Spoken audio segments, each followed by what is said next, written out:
Hi there, and welcome to a special bonus edition of the Horn Call Podcast. My name is James Bolden. I'm the publications editor for the IHS and your host. Before we get to the contents of today's interview, I just want to do a little bit of a recap, I guess, of IHS 56, which was held at Colorado State University in Fort Collins, Colorado, hosted by Dr. John McGuire and the wonderful team at CSU.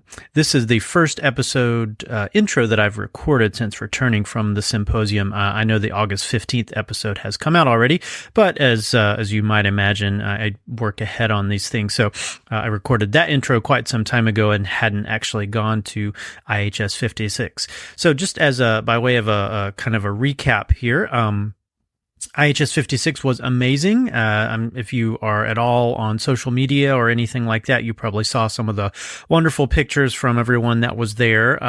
If you weren't able to attend, I hope that you will read the symposium report that's going to be in the October issue of the Horn Call and maybe get a bit of a taste of all of the amazing things that happened that week. If you haven't heard yet, IHS 57 will be held at James Madison University in Harrisonburg, Virginia, hosted by Ian Zook and all of his studio and team there at JMU in Virginia. So that's all something we're going to be looking forward to. But yeah, if you haven't ever attended an IHS symposium, I realize that sometimes they're far away and sometimes they can be quite expensive to get to, but keep your eyes and ears open for ones that are more feasible for you to attend. Even if it's not a full week at an international symposium, go to a horn day at a local university, go to a regional workshop, the Southeast, the Mid-South, the Northeast, the Northwest, the Southwest. A lot of these regions have very active groups of horn players who love to get together and talk about all things related to the horn. And really, when you think about it, that's what the IHS is all about, getting together with other people that love playing the instrument and getting to have some fun and some fellowship together. So with that out of the way, let's turn our attention to today's episode. I had kind of pitched this as a back-to-school bonus episode, but that doesn't necessarily apply to everyone in the world, although at least in the United States and other parts of North America, this is the time of year when a lot of students who maybe took some time off in the summer, and professionals take time off in the off season as well. I thought it was appropriate to talk with two people about injury recovery. Nick Fife and Joey Johnson are two really great horn players and musicians, and just general overall good human beings. And they've put together a new column for the Horn Call called Unlucky Chops, and it's meant to be a little bit tongue-in-cheek. The whole point of their article or their column is very positive. It's about dealing with the stigma surrounding performance injuries and just getting a lot of things out in the open. We had a really great conversation today about the way that they sustained injuries and their road to recovery and the kind of things they'll be talking about in their column. They've already got some content in the May issue of the Horn Call, and then there'll be another article in the October issue, and then several articles yet to come. So if this is something you're interested in, please do check out their column in the Horn Call. It's called Unlucky Chops, and I hope you enjoy our interview today. Before we do that, I just want to make sure that listeners understand that the contents of this podcast are for educational and informational purposes only. They aren't a substitute for professional medical advice, diagnosis, or treatment. Listeners are encouraged to seek the advice of qualified healthcare professionals regarding any medical condition or treatment plan. So just to recap, the information provided in this podcast should not be construed as medical advice or a replacement for a consultation with a healthcare provider.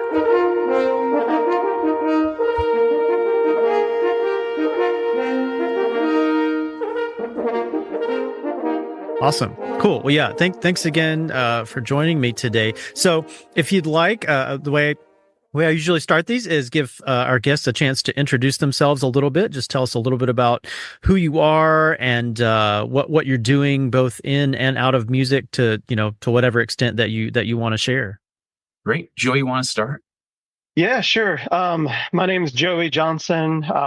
So I live in the Augusta, Georgia area, and I currently teach horn at Augusta University and Newberry College. I also teach band at a private school over in Aiken, South Carolina.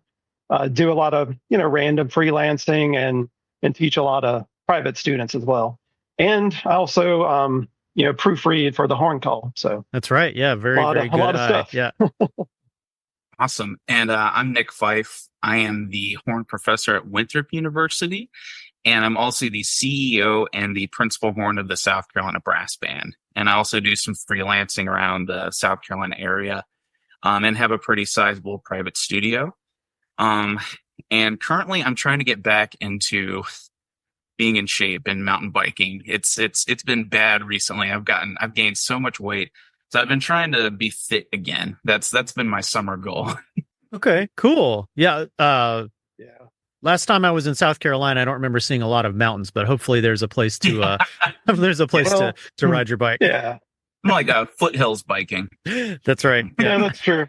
Well, cool. Well, yeah, thanks again for joining me today, guys. And we're here to talk about the subject of performance-related injuries and your new column in the Horn Call, Unlucky Chops. So now that you've introduced yourselves individually, maybe share just a little bit about how you got to know each other, how you came in to work with each other on this column, and kind of your idea for it, and where you see it going. Joey, do you want to start? Cool.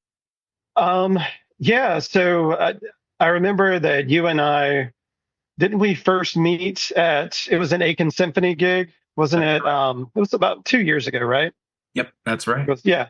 So we did that gig, and during one of the breaks, we started talking because I knew like we were connected first on Facebook. We were Facebook friends, but then we kind of started talking about our own kind of injuries and shared our stories with each other, and kind of went from there. We thought about starting our own podcast, but so insanely busy, that it didn't necessarily work out. So I had an idea, why not start, a column, like do articles for the horn call, because it's a little more spread out. We only have to do 3 per year instead of trying to do like a podcast every single month, which it And seemed I like a lot of personally, work. I love this idea because I already had an Yeah, article written. So when he said that, I was like, yeah, yes. exactly.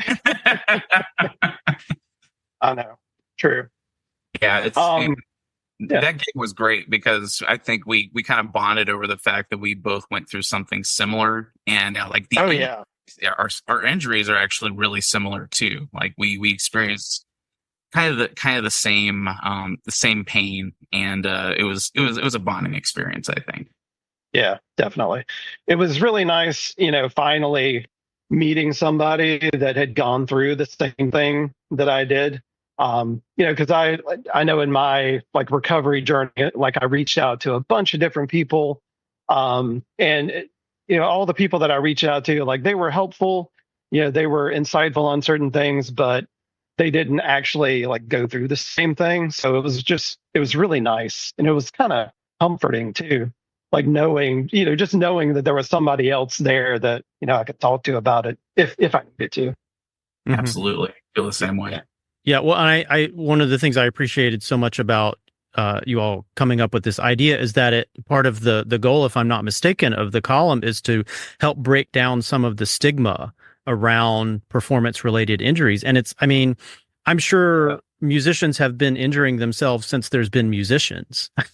Yeah. I mean that, and it's, but it seems like only, very recently that people are willing to talk openly about it and to be, candid about their experiences about, going through that emotional struggle. Cause it's not just a physical issue, and, the physical trauma is one thing, but then there's that emotional trauma, the anxiety that it causes. So all of those things. So I really appreciate you all taking the time to do this stuff, because anything like this is work if you want to do it well. Absolutely. Oh yeah. Yeah. And so, maybe tell me a little bit about the genesis of the art of the column's title, Unlucky Chops. So I'm sure we all know about the band Lucky Chops. It's a New York-based street band. They've gotten famous on YouTube performing in the subway.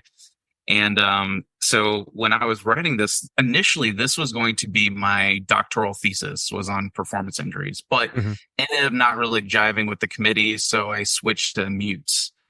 So that's where this article initially was being written, was for my doctoral dissertation. And so I've had this in my back pocket for years, this article. So I'm really glad that we got the opportunity to finally use it.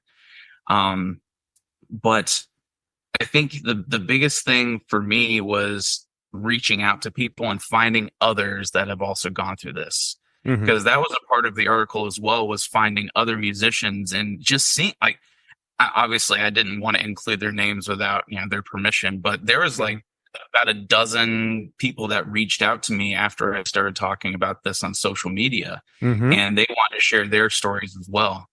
So we're going to have a lot of people to talk to about this particular topic.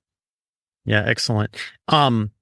So going back to your own personal experiences with this, so you mentioned that the two of you had sort of similar threads in what you experienced. Do you want to share a little bit more about that? Yeah, sure. Nick, you want me to go first? Yeah, that seems to be what we're going. Yeah, let's do that. That's cool. Yeah, we'll keep with the trend. Yeah, J comes before N in the alphabet. So. Yeah, that's true. There we go. So, so like Nick mentioned, our injuries were pretty similar. So I basically, through overplaying, like tore the muscle in my top lip, and essentially, like I was in my second year of my doctoral studies. I think at the time I had just done like my second DMA recital. It was in the middle of the spring semester that year, so I didn't really have any time to take off. So kept playing, kept doing auditions and different things. And what happened is, I didn't let myself heal. So there was a knot that formed, where the tear was. And, like my playing was a little rough, just from the tear, just from that experience. But with the knot, it was like right where the rim of the mouthpiece would sit on my top lip.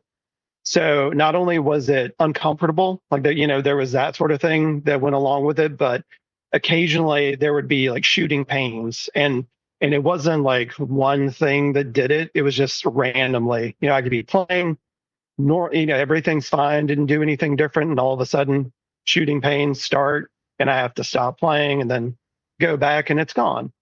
So it was just a really weird thing.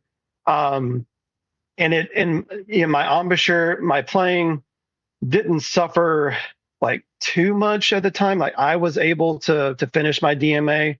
I had to work a little bit harder playing and keep practicing a little bit more. But my thing, it was more like kind of the mental side, where that knot, the pain, the discomfort, it just kept messing with my brain. And I play, like whenever I play, and I think all of us do this, we play a lot by feel, and it felt different.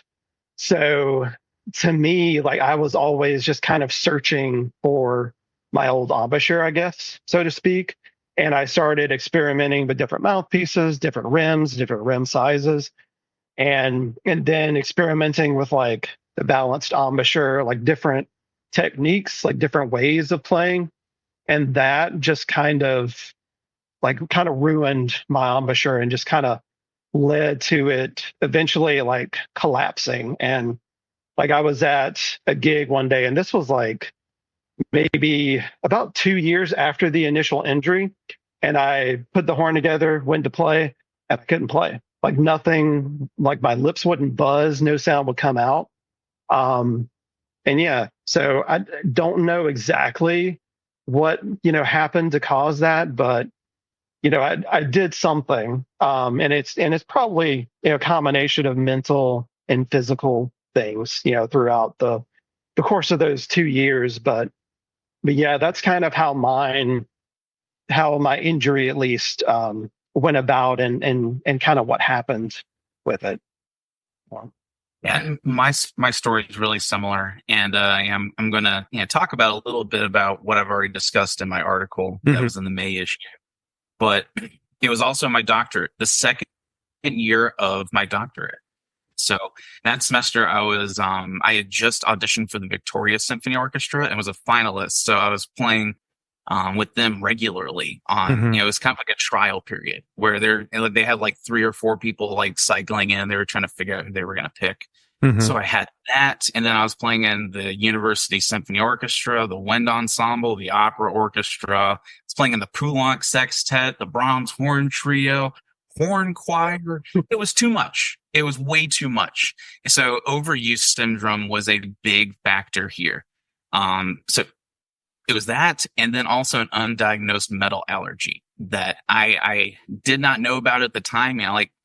Obviously, a lot of the swelling was from overuse because I was just playing way too much. But upon reflection, that amount of swelling was not just from overuse. It was also from an allergic reaction to the metal as well. So for me, it was a combination of a metal allergy and overuse syndrome. So that semester, it was Easter Sunday. I had 6 services with a brass quintet in the morning.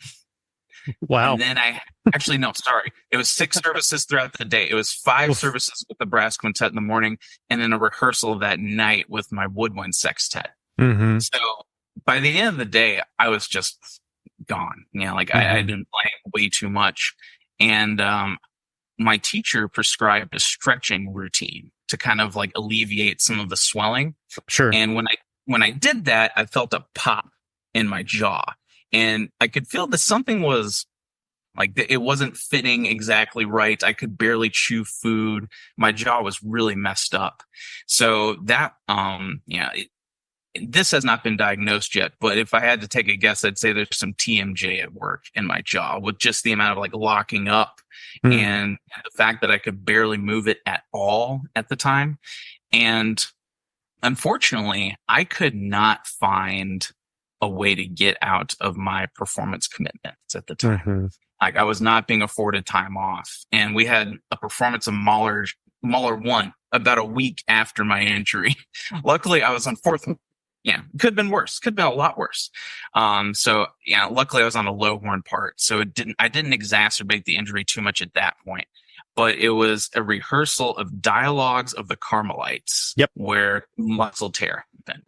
And luckily I was supposed to be principal on that, but I talked myself down to second horn. So thank goodness my colleagues in the horn studio came to my rescue on multiple occasions that semester.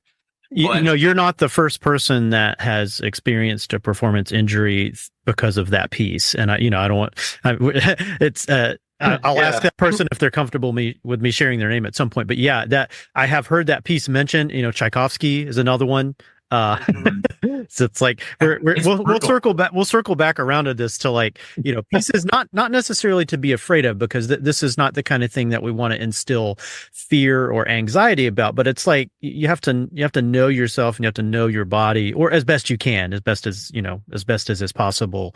But yeah, sorry to jump in there, but it's like, I've heard of that piece being problematic. Yeah, and when you think of opera, you don't think about stuff that's that heavy. If you're playing like a Wagner opera, you would expect that, but you come in and play some Poulenc, and it's just as taxing as you would as playing an opera by Wagner. So in the middle of one of our rehearsals, I felt really sharp pain above my lip right here, and that was the muscle tear, and I limped through the rest of the semester. I got through my barrier jury. I got through the Poulenc sextet. I got through the Brahms horn trio. But every time I would play, I could feel that knot, just like Joey was talking about, a little knot right here. And sometimes there would just be shooting pain, and almost like someone took a needle and stuck it right into my chops right there. And eventually, so I got through the semester, and ended up becoming a part-time student because of this. And luckily, opportunity knocked at a good time. I became an adjunct professor right then. And after that summer, Texas A&M International University contacted me because I just played the Laredo Philharmonic, and I guess I did a good enough job that I got recommended for the horn professor position. So I gave up my scholarship. I deregistered for all of the ensembles, and I made some enemies with some of my professors when I did that. But ultimately, I knew it was what was best for me. Mm-hmm. Yeah. Well, I was going to say, what did the recovery process look like? And at least I know, Nick, I think in your case, you mentioned in your article, there was a period of time where you did no playing, where you just took some time off completely. Do you want me to go first on this one, Joey? Yeah, sure. Go ahead. Okay. So yeah, I took about 6 months completely off of any brass instrument at all. Did not play anything. And then the first month I came back, I actually started on the trombone because I knew that if I came back to the horn, I would do too much too soon and re-injure myself all over again. So the trombone is what brought me back, because I developed my entire new way of playing, not based on the horn, but based on what I learned coming back from playing the trombone. And I think that helped me develop a fundamentals routine that stresses efficiency over exertion. And I think that is why we get in a lot of trouble as horn players, is we get used to just doing it the hard way and forcing everything out. But it doesn't have to be that way. And you can become more efficient, and you're a lot less likely to hurt yourself. One thing I will say that helped me come back was actually acupuncture. This wasn't in my article, but it was extremely uncomfortable, but it helped my muscles actually rebound, because every time he would stick that needle into my chops, he was picking away at that scar tissue. Interesting. And slowly getting rid of those knots that Joey was talking about. It hurt. I can't stress that enough. It was very unpleasant. But acupuncture, I credit just as much as my new fundamentals routine for helping my muscles actually rebound. Okay. Interesting. All right. Yeah. So I did similarly took about 6-7 months away from playing completely. Didn't touch any kind of instrument.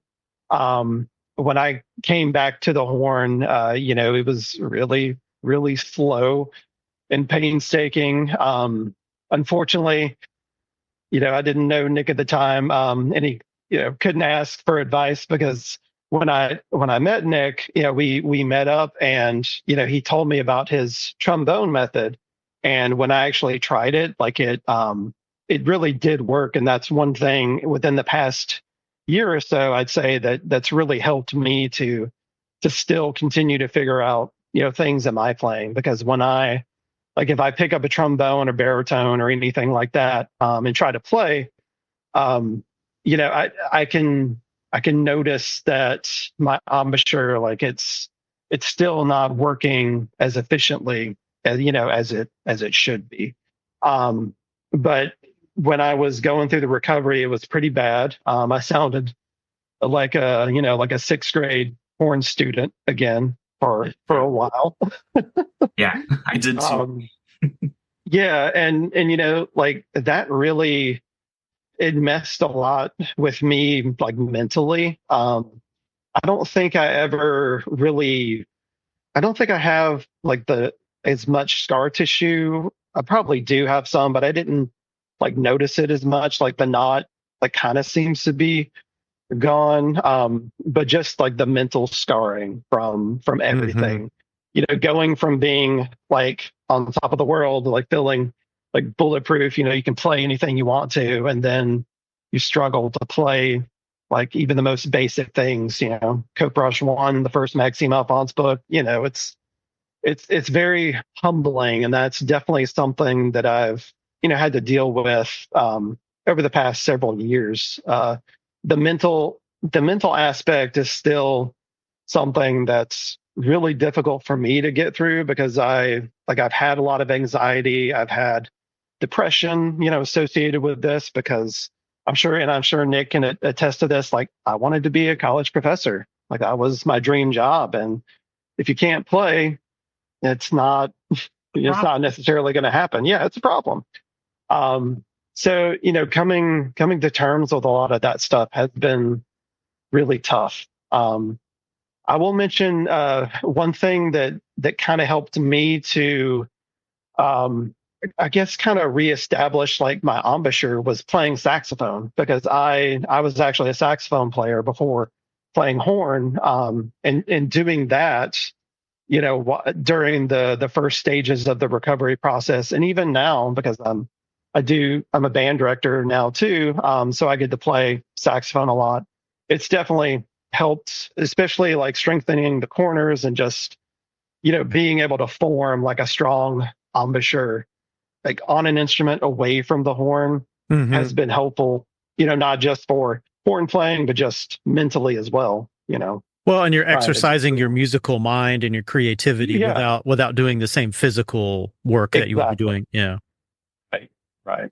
It strikes me, and, in the brass world, we talk a lot about like, sing on the horn and all of that kind of stuff. And that's great. And, we can learn a lot from our singer colleagues. But even beyond that, I feel like maybe it's because singers, their instrument is inside them, that they seem to be much more in tune, and it's not stigmatized the way it is in other areas. Like, if singers take time off all the time, they're like, oh, I'm on vocal rest today, or I'm not going to sing full out at this rehearsal, I'm going to mark. And it's like, it's so rare for brass players to even consider like, I'm not going to play full out because I have another concert later. It's like, I think it just needs to become more a part of the culture of, you're not doing anybody any favors by, overexerting yourself. It's, to some extent, the athletic comparison it doesn't work, because these muscles are so small. We're not bench pressing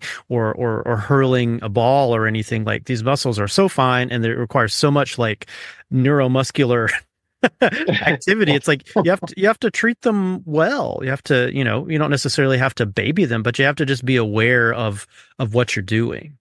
Absolutely. Yes. So tomorrow I'm doing a group warm up at the Charleston Horn Camp, and that's one thing I'm going to talk about are the 200 muscles right here. And at the end of it, I'm going to talk about doing a cool down. It's like, you guys need to take care of yourselves, because athletes, they have a routine at the end of the day. They don't just like, as soon as they're done, just, drive home. They go back to the locker room, and they have a way of like, cooling down, getting ready for the next day. Yeah. And that's something that I talk to all my students about now, because, you got to take care of these muscles, they will break down on you. Yeah. Well, and if an athlete's injured, they don't play. They simply don't play. Right. Exactly. I mean, at the highest levels, if somebody's injured, they're on the bench because they know they don't want to make it worse. Yeah. And that's the right thing to do. I mean, as the coach or the teacher, if you have a student that's, struggling like that, they might be too scared to say something, and you got to say like, hey man, this is for your own good. Right. Yeah. And let's kind of go at this from two angles. So in terms of when you were working through this recovery, where were you able to, if at all, get sort of sound medical advice? Were there places where you felt like you could get reliable information about the physical nature of the embouchure? And, you mentioned muscle tears and these knots and things. Were you able to get, some reliable information about that? Yes. Do you want me to go first on this one, Joey, or do you want to? Yeah, you can. Okay. So the first thing I think is talking about Lucinda Lewis's book, Broken Embouchures. That book is fantastic. I think it is the best resource if you're going through an injury. Get that book. You'll find something that'll help you, and it'll lead you to someone else that can help you even more. Because for me, like, I went to like a general physician, I went to an ENT, I went to a surgeon, a healer, and then eventually, like, I found this guy who worked specifically with performance injuries, and he was up in Baltimore. So I flew to Baltimore just for the day, got an appointment with him, and he was the first person that was able to diagnose what had happened, the muscle tear. And that was Dr. Craig Vanderkolk. Until him, it had been years. Like I had seen multiple doctors and none of them were comfortable diagnosing what had happened to my lips until him. What did he have you play for him, or did you just do sort of an examination? If you don't mind me asking? Yeah. So he did an examination, really thorough, like, and he basically just had me open up my mouth, and he really got in there and felt around on the muscles and, found that knot that, that Joey and I had talked about. I was like, oh, okay, I feel this knot. And when he was, grabbing it, I could feel it too. Sure. And he could tell that I was very uncomfortable, and he's like, okay, yeah, this is a muscle tear. He was no second guessing at all. He knew exactly what it was. Yeah. Mine, I kind of did the same thing, went to some, general practitioners just to kind of see if they could figure it out. But yeah, no, there was nothing, like nobody really had any great advice or really any experience with that sort of thing.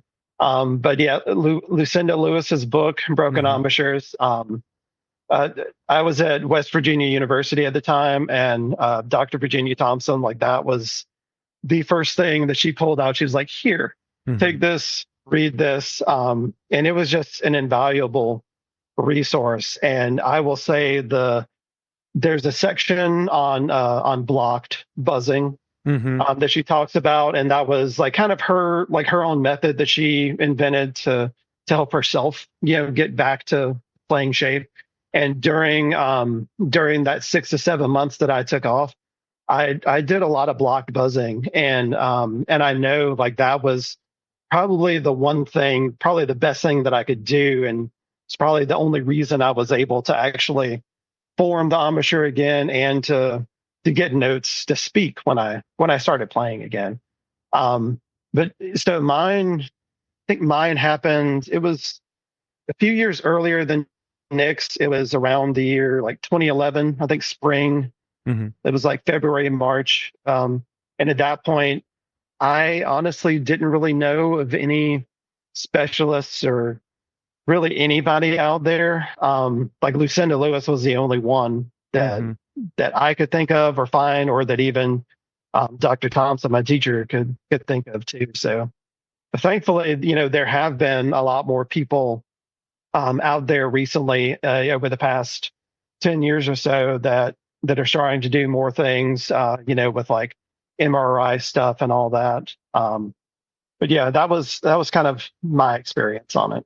Yeah, and speaking of that, yeah, there's stuff on social media, and Jenna Gardner up at Western Illinois has got a really fantastic website going of its resources for all different kinds of things. It's not just necessarily embouchure injuries, but that's part of it, and then sort of whole body health and that kind of thing. Just great. I am so glad that I know it's awesome. Yeah. Like even like for me, it was 2016 when I got injured. And now, 8 years later, the amount of resources for people that are injured have blossomed compared to when I sustained my injury. I know, because when I went through it, like there was literally nothing, and at the time, like I was scared to death to tell anyone about it. Right. Like my teacher knew, there might have been a couple of close friends that knew, but I didn't tell anyone else what I was going through, just because you didn't want to put that out there because you didn't want to be blacklisted for gigs or for the stigma part. So yeah, I'm really glad that more people are talking about it now. It's great. Yeah. What needs to happen is just a culture shift. I mean, because there's nothing to be gained from playing while injured. There's just, there's absolutely nothing. So, and if someone's listening to this right now and you're wondering, like, should I keep playing through the pain? Don't put your horn down. It's not worth it. Yeah. Take at least 2 weeks off and see if the pain, goes away. Find someone that can help you. Like, I wish I had reached out and found someone that could have helped me a lot sooner. Same. Yeah. Now, Nick, I want to talk a little bit about the metal allergy thing you mentioned, and you mentioned this a little bit in your article. How did you kind of end up on that as another sort of factor that was playing into what was going on? Yeah. So I had taken my 6 months off, and I came back to playing, and the swelling came back. And I thought to myself, okay, I'm only playing like 20, 25 minutes a day. What the heck is going on here? Right. There's no reason for me to be swelling up like that after 20 minutes of fundamentals. So then I experimented with using a plastic mouthpiece. Swelling went away. Mm-hmm. And that, no one wants to plant a plastic mouthpiece. It's not great. They don't feel great. Yeah. Yeah. If it can help you realize, like, oh, maybe stainless steel. Well, like, because now I plan a stainless steel mouthpiece, and playing on that plastic mouthpiece made me realize, like, okay, this is a metal allergy. There's the swelling I'm experiencing at this particular moment is not overuse. This is a metal allergy. Was it like instant change from once you got rid of the metal rim, you could like the next day it felt different? It takes a couple weeks because it gets into your system. And like, even like if you touch something that's metal, like if you touch metal silverware and then touch your face, you just got a little bit of like residual metal on your face when you did that. So you have to limit your exposure to metal in general and watch out how much you touch your face, because you might be causing an allergic reaction without even realizing it. So that's another thing I had to start thinking about too, is how much I do, this whole thing where I'm like, stroking my chin when I'm talking. And I had to really think about how much I touch my face. But at the same time, I had to find a mouthpiece that would actually work with my playing, but also with my body. And that was the next step, was finding a stainless steel mouthpiece that, did both things for me, because I need to be an artist as well. Mm-hmm. Yeah, I think the first I ever saw of like a non-metal or I guess, brass covered in nickel silver, I saw a picture of Barry Tuckwell, and at a certain point in his career, he was playing on basically like a white acrylic rim. So I don't know if that was for metal allergy reasons. I don't know enough about his career in playing, but I imagine at some point it felt more comfortable for him to do that. Yeah, could have been a comfort thing too. Yeah, it's extremely dry. Yeah, an acrylic or Delrin or whatever the composites are that they use today. It's like, if you like the feeling of like a gold-plated mouthpiece or an H-coat mouthpiece, it's a huge difference playing on something that's not. It's true. Yeah. Sorry, go ahead, Joey. No, I was just going to say, like, I have a small like metal allergy too. And I tried playing on a Delrin rim for a little while, but I prefer that like kind of slippery, like more wet sort of feeling. So yeah, the H coat, the titanium coating was perfect. Like it's definitely the best rim, like the best of both worlds, I'd kind of say. Feel and not having a reaction to metal. Right. Yeah. And that's that wasn't even an option, prior to the last 10, 15 years or so. That's true. I played on a Delrin rim for about a year, but I always had to have chapstick on me because, like Joey, I like that wet feeling. I like to be able to, move up and down, I guess, vertically a little bit whenever I'm playing. And it's hard to do that whenever you've got a Delrin rim because it just sticks to your chops. It ain't going anywhere. Yeah. Yeah. Which can work for certain kinds of players, and different lip structures and all that sort of thing. So it's definitely not a one size fits all. Did you notice any, like on your right hand, if you had an unlacquered horn, did your hand like break out or anything from the metal contact there? Rashes. Oh wow. I play on an unlacquered horn, stupidly, and now I lacquer my bell once a year just to keep a little bit of a barrier between my right hand and the raw brass. That's interesting. Yeah, because I would get rashes and hives. Yeah, well, I would guess that would certainly be sort of pointing you in the direction of, okay, like that might be something going on there. Oh yeah. Yeah, the signs were there. I just wasn't looking. Yeah, no, definitely not assigning blame or anything. I mean, we've got so many things going on. It's like, and if there's not, again, getting back to that idea, if there aren't resources that are reliable that kind of just can help you out, it does feel like you're kind of all alone out in the middle of a big ocean. So yes. Yeah, which leads us back to the mental health portion of this. Like that was harder than the physical pain. Definitely. Yeah. That was the worst part. Yeah. It was.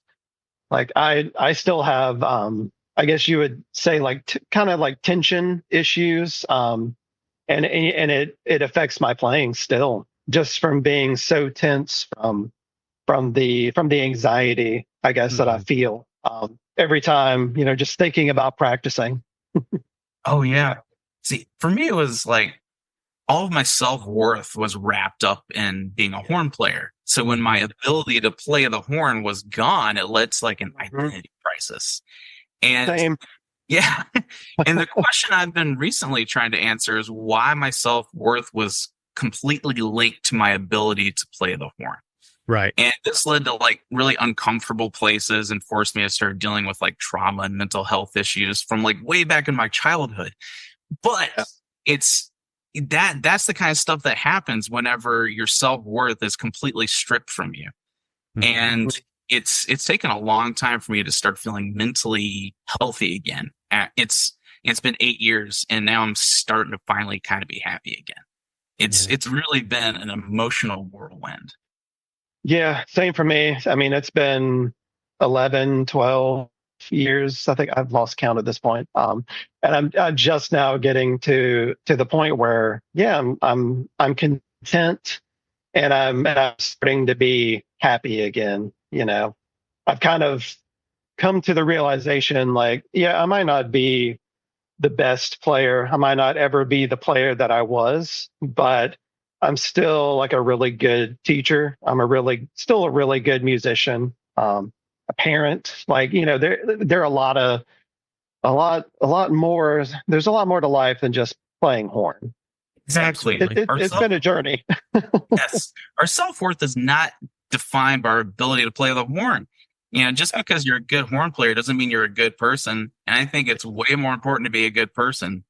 So that's been what I've been striving for recently. Yeah, 1,000%. Well, and just if as a teacher you are drawing upon the experiences that you've had, both positive and negative experiences, then having the experience of coming out on the other side of something like this, not that you would ever wish it on anybody, but simply having that in your toolkit of, I see the signs in another person, or someone else is going through something, then you have that empathy, you have that knowledge from your past experiences. So it's, it certainly can be a benefit, even though it was not a good experience when you were going through it.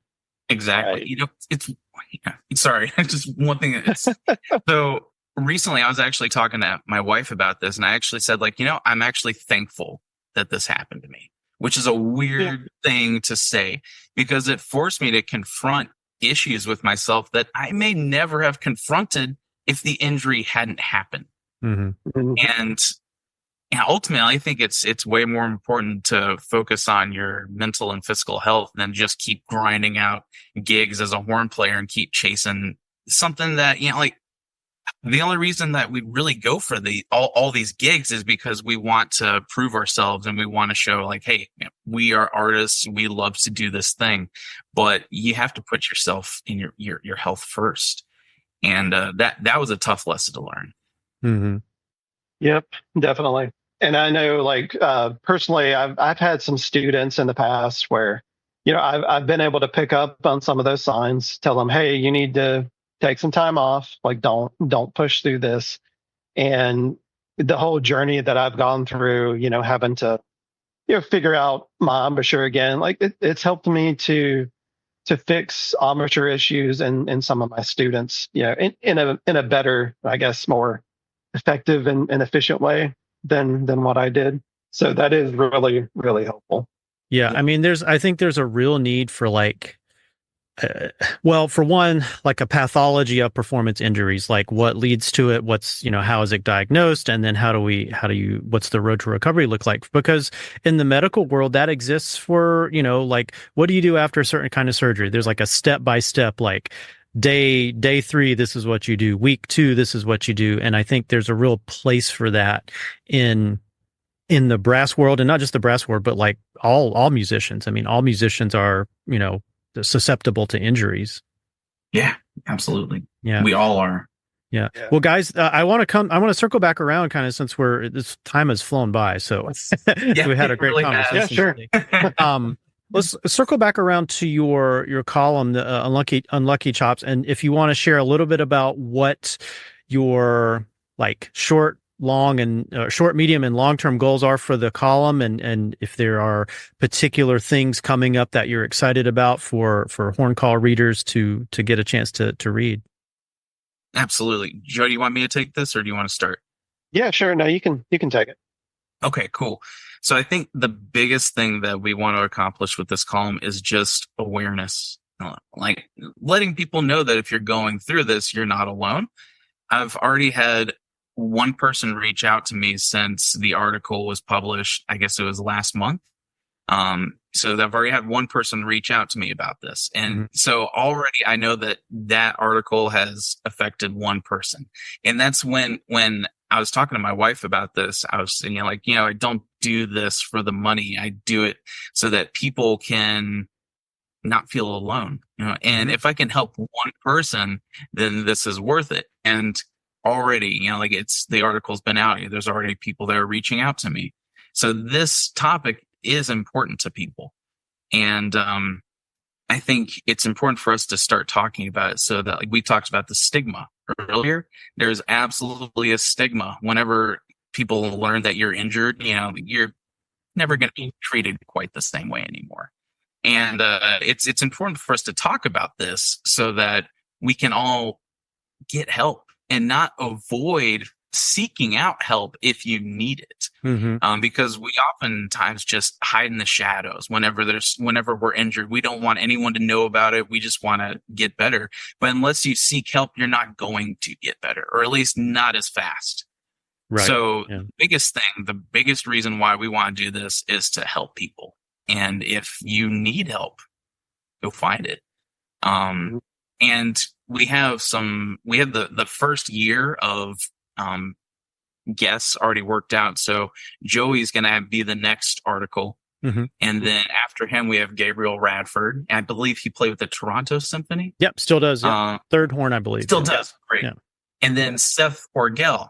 Seth was my teacher at LSU, and he helped me out a lot after I went through my injury because he's gone through something similar too. And he came out the other side, a really great player. So of course I was going to go to him because he's gone through it and actually was able to recover. A lot of players don't, they just give it up. And now I can actually do pretty much everything I could do before. The only thing I can't do is play quite as loud, but maybe that's a good thing. Maybe. But I feel like I've been able to recover pretty much every other aspect of my playing. Even my endurance. Recently, I remember thinking to myself, like, dang, I just got through that without really feeling tired. And I never thought my endurance would get back to this point. And it did. It took a long time, but it did.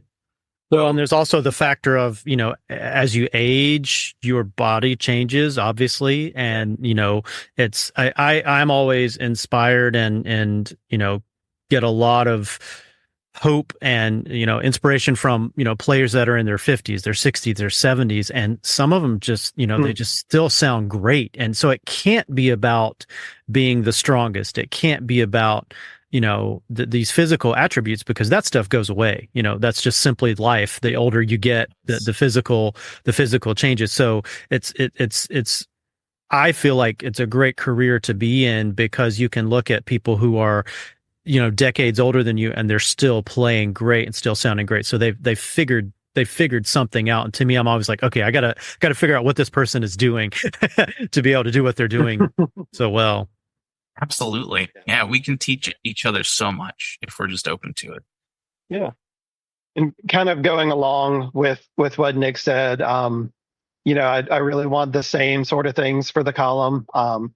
My main thing is I don't want anyone to ever go through what I went through, and I'm sure Nick feels the same way because it was awful. Yeah. Some of the lowest points in my life, and like Nick mentioned, if we can help just one person, give anyone hope out there, that's the whole point of doing this. And like Nick mentioned, my column's going to be in the October issue. We've already got, the next year And then I've already started working on the year after that, sent out some messages. So hopefully, pretty soon we'll have the first 2 to 3 years of articles kind of booked for the column. Awesome. Well, that's really exciting. And thanks again, guys. This has been an awesome conversation. Thank you. Thanks for this opportunity. Really appreciate it. Absolutely. Yeah, thanks.